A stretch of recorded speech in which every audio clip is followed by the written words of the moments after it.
What's up guys, Andre here, and today I'd like to take a look at shadcn UI for Vue. If you're not familiar with shadcn UI, it's a really popular component library for the React ecosystem built on top of Tailwind CSS. It differs from other libraries because the components are published directly into your project and are not hidden somewhere deep in your node modules folder. This allows for complete control and customization of your components. There is now a port for Vue, which we'll be taking a look at here. It's still in early development, but there are already a lot of components available to use, with more coming in the near future. So you can see the website up here. It's basically a port of the shadcn website. Here are some examples of components you can make use of. There's also support for themes. So if you just click a different color here, you can see the primary color change. And this is done with CSS variables, and we'll take a look at this as well. Now, before we start, it's important to understand the underlying library called Radix, which is powering shadcn. I have the website open here. You can see it says unstyled accessible components. And you can see within the documentation, there are a bunch of components here, which again are unstyled but provide all of the functionality of said component. So if you're just using Radix by itself, you'd be responsible for styling the components however you like. But shadcn makes use of Tailwind CSS, which is a layer on top of Radix. If you're familiar with the Tailwind CSS ecosystem, Radix is comparable to headless UI. Again, unstyled and accessible components, and you bring your own styles. And headless UI is powering their own component library called Tailwind UI, which I personally make heavy use of. And the Tailwind team is working on something similar to shadcn, so I'm excited to see what they can bring to the table as well. Let's go ahead and get started. Let's go to the documentation, and let's install shadcn Vue. Some information here about having separate files for each component. Whereas in the React version, it's only one file, not a huge deal. So let's see how we can install it within a Vue CLI project. So I did try it within a Nuxt 3 application as well, and that worked just as well. I also tried it in a Laravel Inertia Vue 3 project, but unfortunately I could not get it working. I had some TypeScript errors. So if someone can get it working for Inertia Vue 3, definitely let me know. But for now, let's do it in the Vue CLI. Let's copy this. Let's npm create a new Vue project. Say Vue, or let's say shadcn Vue example. Let's go ahead and add TypeScript here, even though I don't have too much experience with TypeScript. No JSX, no, no, no, no, no. Okay, so that should be good. Let's go into that. And let's continue the installation. Next, we have to add Tailwind. So you just have to add these two commands here. The CLI should take care of the rest. So let's go ahead and do that. Start with this. Okay, and let's init our Tailwind config. And what's next? We have to install our dependencies. I believe that's already done. Next, we can run the CLI. So let's grab this. And let's run that. And now it's going to ask a bunch of questions. So let's go ahead and use TypeScript here. I am using Vite plus Vue. Like I said, it did work in Nuxt 3 when I tried. Let's just stick to the default style. This is fine. And where is our Tailwind CSS file? So if we go into our project here, actually I don't have it open, but it should be within source, assets, main.css. And I'll open that up in a second. Let's stick with CSS variables for our colors. Tailwind config is in the root directory. This is fine. This is fine as well. This is where our published assets go every time we install a new component. And let's go ahead and configure a components JSON file. Okay, so that should have set everything up. Let's go ahead and open this in VS Code. And let's take a look at the main CSS, where Tailwind was installed. So you can see this is the usual installation for Tailwind, and it added all of these CSS variables for our default theme. So you can see these variables within the root element, and there should be one for dark mode as well, right here. So right now we should have Tailwind installed. Let's go ahead and run this first. So we can say npm run dev, or if you want to try bun, you can say bun dev. So you can say you have experience with bun. Okay, let's open this up. And this is the default page that we get. So let's go ahead and remove everything. That should be app view, I believe. Yeah, let's get rid of all of this. Everything here, let's get rid of. Everything here, we don't need our style. And I believe it's importing some CSS within here as well, which we do need, so we'll leave that. And we will just put a div here with a container. Give us some padding of, say, 8. Okay. Let's see if this is okay, and it is. Let me just close this and this, and we can install our first component. Actually, we forgot to do this right here. So we have to add this to our tsconfig. So we just have to make sure we have base URL and paths in our compiler options. tsconfig.json. Actually, let me just grab the entire compiler options object. Let's grab this and paste it within anywhere here. Okay. Actually, it's importing tsconfig app.json. And compiler options, base URL and paths are right here. So I don't think we need that. So let me just undo this, and hopefully that just works. Sorry, I'm still kind of a TypeScript noob, but hopefully this works. Let's try installing our first component here. So you would use the CLI to scaffold out your components. And this one's adding a button here, so let's grab this. So let's stop this for a second. Let's run that. If you want, you can run bunx, but npx is fine. Okay, we have to add some stuff. It's done now. Let's rerun our dev server. And if you take a look at our project, we should have that button component within our actual project. So you can see within source, components, UI, we have that button.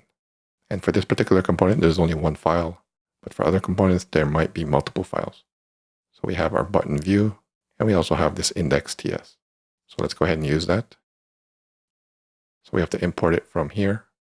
Let's grab the import. Let's put it within our script setup, within our app view. So up here.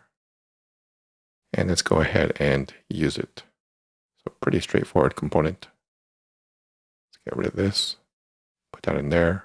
And let's see if that renders correctly. Save that. We're still getting red squiggly. And that's just some TypeScript warnings, which, again, I'm not too familiar with, but hopefully that should work. And it does. There is our button. Again, there is a default theme here, but let's see if there's any variation to this button. So the first thing I would do is check Radix, if there's a button component within there. And there is not. So next I would check the documentation here for button. So I changed the theme, that's why it's showing blue here. Let's just put that back. Default. Go back to button here. And is there any variation for buttons? And there is not. So the next thing I would do is check the actual component that's published to our project. So again, that would be button view. And there's nothing in this file, but if you take a look at the index.ts, you can see we have these variants here. You can see it's making use of this package here called CVA, Class Variance Authority. And that's just an easy way to add variants to your components. So you can see we have the default styles here. And then for each variant, it has their own set of classes as well. So this is the default one. If we don't provide a variant, you can see the default right here. But let's try these ones as well. So we have destructive, outline, secondary. Let's try those ones. So back to app, destructive, outline, secondary. The prop name is variant. So say variant, destructive. What was the other one? Outline and secondary. Secondary. Okay. Let's try that out. Save. Back to our app. And you can see the different variations there. We'll take a look at dark mode in a second. Let's try a different component here. How about an accordion? And this one has multiple files. So let's go ahead and install this. Copy this. Again, let's stop this. And if you do npx without specifying a component, it should provide a list and you should be able to select. But for now, let's just do accordion. Okay. Okay, that should now be in our project. If we take a look at our components library or our components UI folder, we do have an accordion here now. And again, this one has multiple components. So how about we wrap this in a div, or how about a section? Say my8. And let's do the same for this section.my8. And let's put the accordion in here. So we'll grab this example. So we can grab the code here. Let's grab the import first. We also have a default value. Let's grab these two. Let's import them. And I'm actually going to enable prettier. And for my config, I have to have a prettier RC file in order for prettier to run. So let's add that real quick. I have a snippet here. Okay, now that should use prettier. And this import is actually wrong. It should be like this. So we have to update this manually. Hopefully that's fixed soon in the docs. So it should be components. Let's save that. Okay, let's grab the rest of the code. Actually, we need our items as well. So let's grab this array. Let's paste that underneath the default value. Okay, and now we can grab the code here. So let's put that within our section. And hopefully our accordion should work. Okay, back to our app. And there is our accordion. And by default, I believe only one can be opened. If you want the default one to be this one, I believe there's an option for default value, which we have up here. Or we can just do it inline, but we'll just change this one here and say item 3. So it would correspond to these values here. Save that. And now if I refresh, 3 is open by default. So what else do we have here? I believe if we check Radix, there should be an accordion here, right here. And you can see all of the options here. You can see the option for multiple items open at the same time. We just say type equals multiple instead of single. Yeah, so we can say multiple here. And now we should have multiple open at the same time. Cool. And again, you can style this however you like.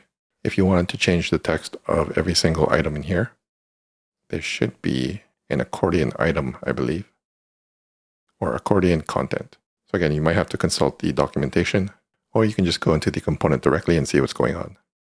So let's go into this accordion content. So this CN function, if you take a look, it's being imported within utils, and it's basically just using Tailwind merge.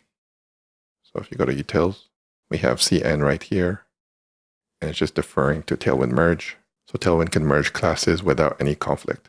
And that's making use of CLSX, which is a way to conditionally add classes. Vue has that by default, but I believe there's more options in CLSX. Or maybe they're just using it because it was ported over from React, which makes heavy use of it. So again, if you wanted all of the accordion content to be a certain color, we can update the classes here. Say text blue 600, and this should work. And it does. All of them are now blue. But if you wanted one specific one to be a different color, you can do that as well. So I'm just going to go back to our app view. So this is using a loop, but I'm just going to hard code 1 by default at the end. And we're not going to loop over this. And we'll just say item 4. We can change this here. Item 4. I am item 4. And actually we can wrap this in div, say, make this green.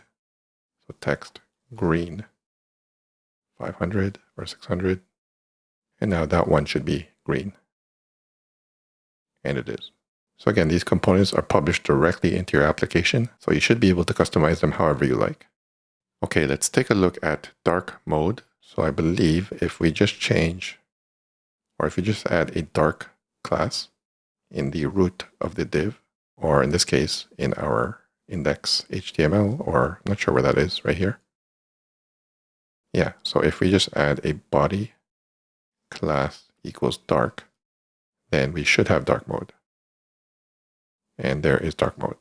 So how about we add the functionality to toggle dark mode? So I'm not sure if this is the best way to do this, but let's remove this for now. Save that. Let's go back into our app view. For one of our buttons, let's say toggle dark mode. Let's put a click handler on this, just like we're used to in Vue. Toggle dark mode. And we can put that function in here. Function toggle dark mode. Okay. So again, I'm not sure if this is the optimal way to do this, as I'm going to query the DOM here, which is not best practices for Vue, but it should work. Say const body equals document dot query selector. We'll grab the body because we have to add a class on that. Let's check if the dark class is on that body. So let's say const is dark equals body.classList. And you can see it added the optional chaining, I believe it's called. I think that's because we're using TypeScript here, which is nice. So we can say dot contains the dark class. So this should be either true or false. You can even type that if you want to be a Boolean, but this is fine for now. So if it's dark, then remove dark mode. So we can say body.classList.remove the dark class. But if it's not dark, then we can do the same thing, but add it instead. So body.classList.add dark. Okay. Hopefully that should work. It's light mode, dark mode, and it does toggle. Cool. How about the theme switcher like we saw here? So if you go to any component here, say button again, this is the default theme, but if I change that to green, we should now have a green primary color. And again, that's controlled by CSS variables, which I will show you now.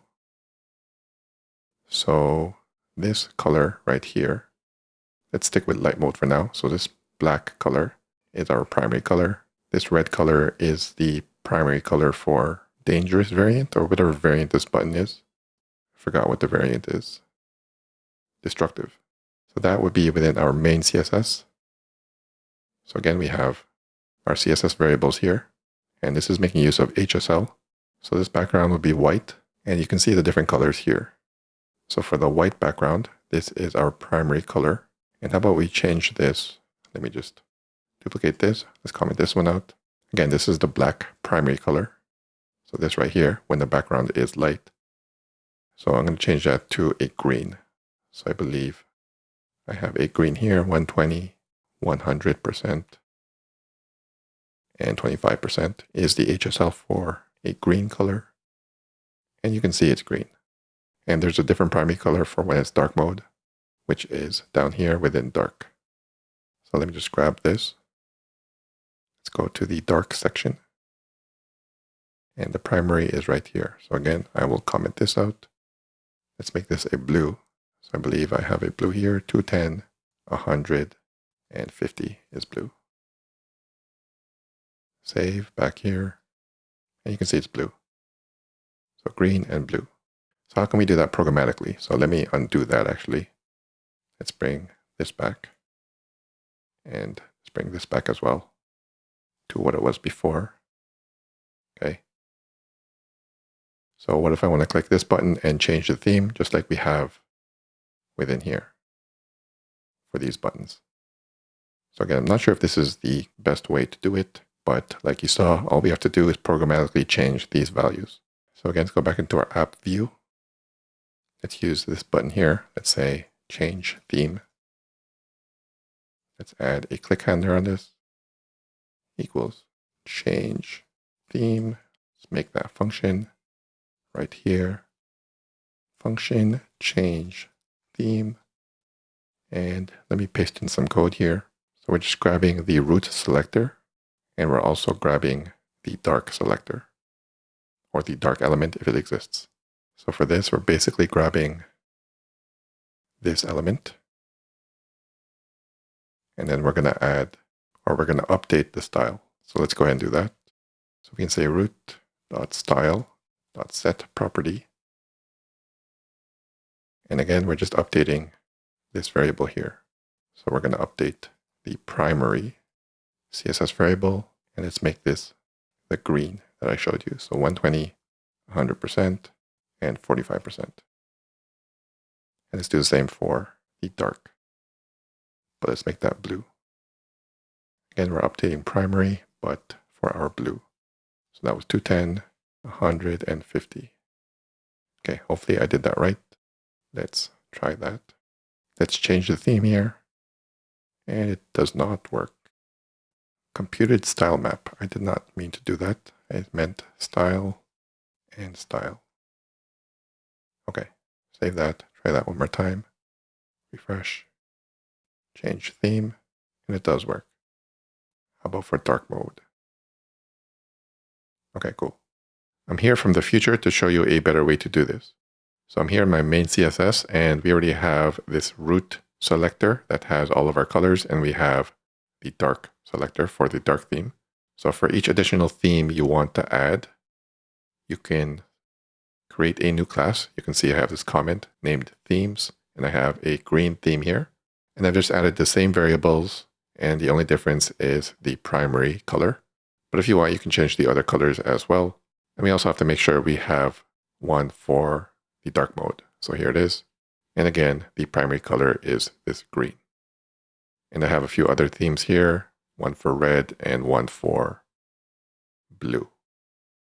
So now within our app view, the change theme now takes in this theme param, which you can see on these buttons here for each of the different themes I have. And then you just want to set the class to that theme coming in. And there's also a check here to make sure if the dark theme is already set. And the result is pretty much the same as what we have in the example theme selector. It should change themes, and it should persist depending on if it's in light mode. Or it should persist even if it's in light mode. So it should still be red when I switch to light mode here. And it is. If you go to our app, this is the default theme. Let me change it to green. Let me change to dark mode, and it does persist. And here are our other themes. So yeah, that would be the better way to implement a theme selector. Okay, let's continue and add more components here. How about we take a look at the classic dialog, also known as the modal. Pretty straightforward. We should have a button that opens a modal here. Okay. So again, let's install that using the CLI. Let's stop Vite for a second. Let's run that. Yes. Okay. Let's use bun dev. And let's grab this example here. Actually, this one has a form, which I'm not importing or I haven't installed yet. So we'll grab this one here, which is more basic. So let's grab the imports. Again, we have to change the path here. So let's add that up here, right here. Should be components UI. And let's grab the example here. So let's grab this. Starts from the dialog. And it should have all of these components within them. And hopefully that should pop up a dialog. So again, we'll add another section here. Section.my8 for our dialog / modal, space that in, save. And hopefully we get a modal here. So this is the button that opens it. And it does work. Cool. And it should work for dark mode as well, as it should have its own styles. It does. Cool. So again, if you dive into the Radix docs, or if you just dive into the component itself, you should be able to customize the look and feel of this modal if you wanted to. So right now, I believe this is not a button. It's just some text. So let's change that. So right here, within the dialog footer, we can just make use of the button we have. And let's say action or whatever that should be. That should be a button now. And it is. Cool.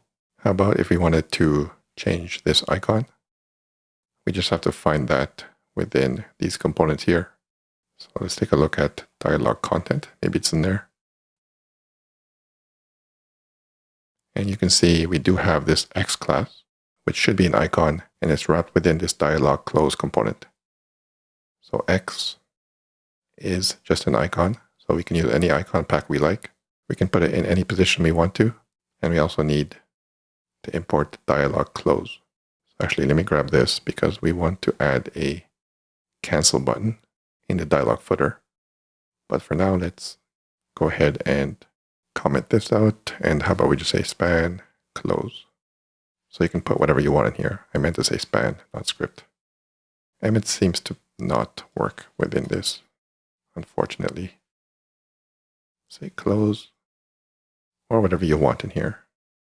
So let's refresh. And there is our close button. So let's add a cancel button in here. So again, that should be within our main component. That should be next to this button here. Again, let's make use of our button component. Let's say variant equals secondary. And let's say cancel. But remember, we wanted to close the dialog. Okay, there's our cancel button. Should be outlined actually. So we did have that dialog close from within Radix. Again, if you're not sure, just go into the Radix documentation for dialog. And we do have close here, or it's a component. Again, I just learned that by looking at the actual component. So within the dialog content. So again, we can just use dialog close. I think I still have that in my clipboard, or the import at least. Let's put it right here. Yeah, we just need dialog close from Radix. Save that. And now we should be able to use that down here.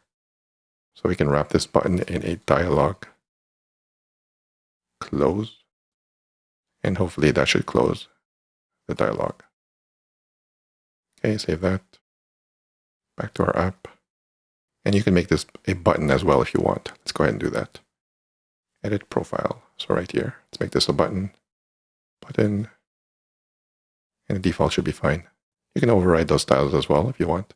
Just give it a class. But I'm okay with the default. Cool. Open. Cancel should close it as well. And it does. Awesome. Let's take a look at a few more components. How about a dropdown? Right here, dropdown menu. Typical dropdown can be nested as well. So let's go ahead and install this and take a look at a few customizations, or at least one customization for the position of the dropdown. So again, let's scroll down. Let's npx install it, or again, you can use bunx if you want.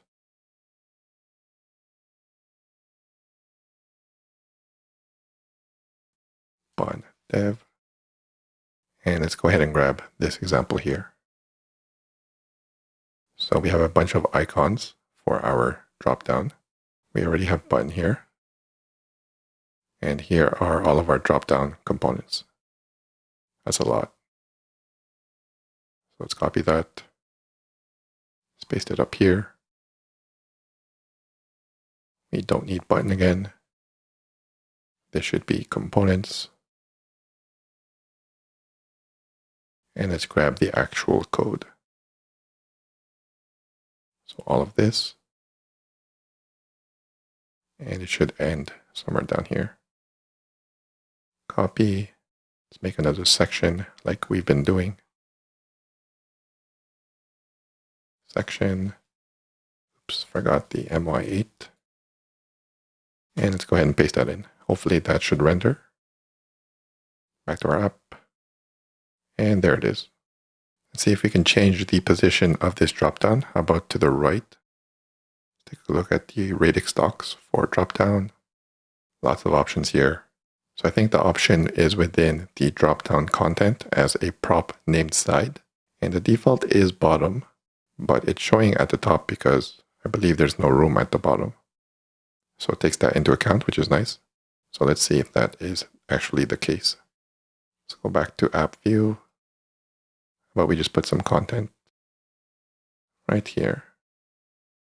Say lorem 500. Okay. And hopefully it should render underneath now. Yes, because that's the default. Okay, let's change it to the right. So again, let's look for that drop down content. So I believe it's this one, drop down menu content. And let's say side equals, and we do have this autocomplete, right. Let's try that out, save. And now our dropdown is on the right. Okay, let's take a look at another component about the select, which is like a dropdown, but more customizable. And let's go ahead and install this like we've been doing. Let's use npx.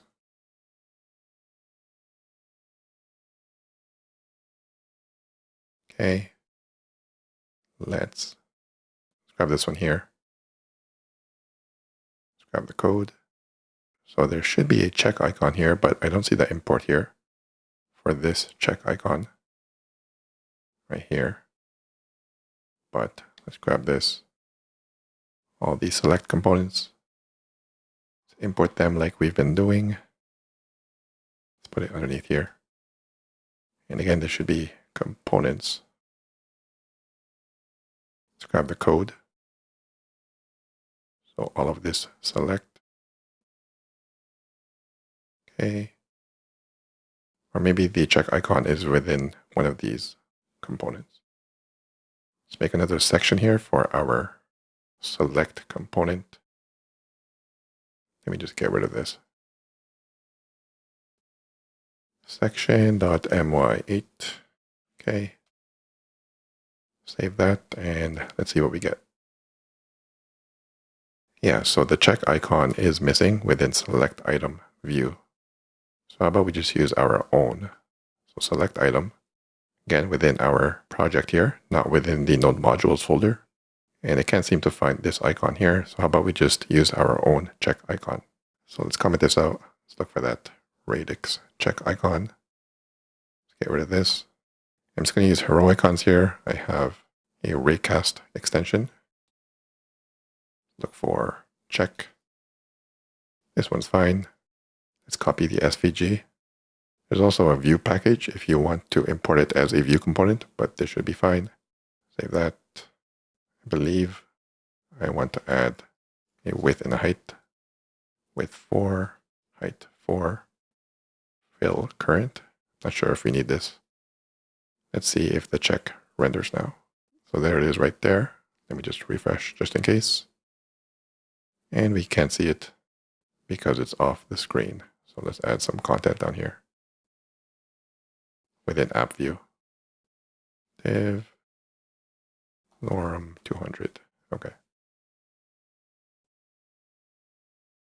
Let's go ahead and select blueberries. And we do have a check, but that doesn't look right. So yeah, I think we don't need this fill current. So let me remove that. And it should work. Cool. So again, a typical dropdown, but now we should have complete control over how it looks. So for example, say we wanted the check on the right, should be within here. So how about we just grab all of this? So it is a flex container. So we have this as the first flex item. We have the actual text, and we can put it after as well. And maybe that adds a check to the end as well. Let's see. And you can see it there. And how about we just say justify between? And that should put it to the right, hopefully.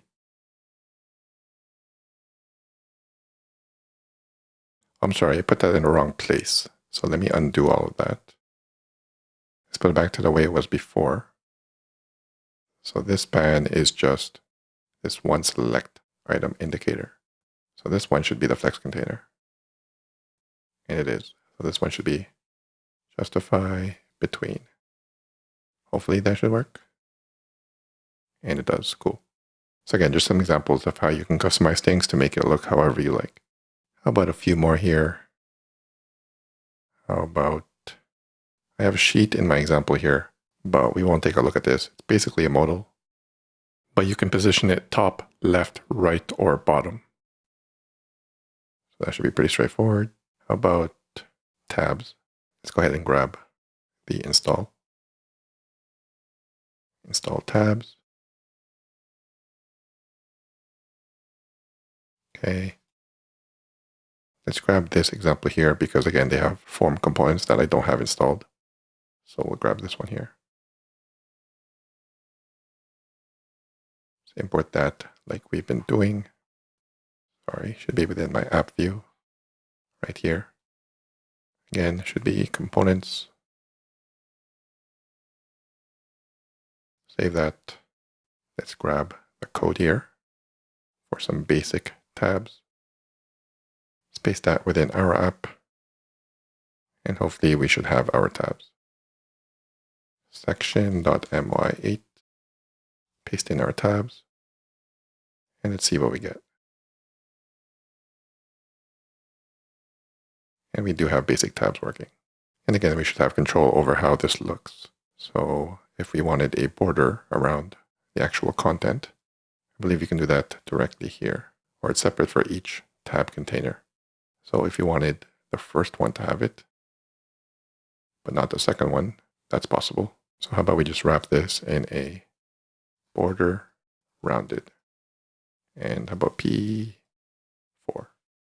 Okay. So the first one should have this border around it. And it does, but the password does not. Again, pretty straightforward. Not sure what else customizations you can do with tabs. Let's take a look. Not much here, but you can have vertical tabs if you want. And you can style it however you like. How about one more here? How about the tooltip? So this should pop up a tooltip once we hover. There should be an option to specify how long we want to wait before it pops up. I believe that is delay duration. Yeah. And by default, it's 700 milliseconds, but we can change that. So let's go ahead and try a tooltip, and we'll call it a day. So again, we have to import this. You can see it here. Stop this, import that. Okay.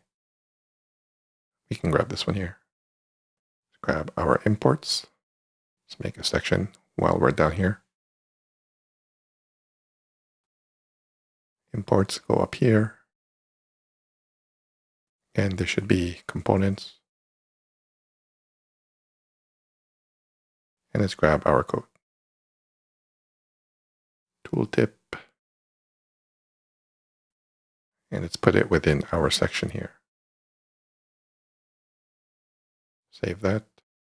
And we should have a tooltip here. How about we add a large padding here as our customization? How about P10? Okay, save that. Back to our app. Hover. And there is our tooltip. So again, by default, it has accessibility. So if we just tab over it, it should show. And it does. But for the mouse hover, we can change the delay duration. So right now it's 700 milliseconds. But we can change that right here. So we can say delay duration. And let's say 100 milliseconds. Save that. And now it should be much quicker. And it is. Cool. So there you have it, guys. A quick look at shadcn Vue and some of the components that are available to us. Again, this project is still in its early stages, but I definitely look forward to it growing so I can use it for my own future projects.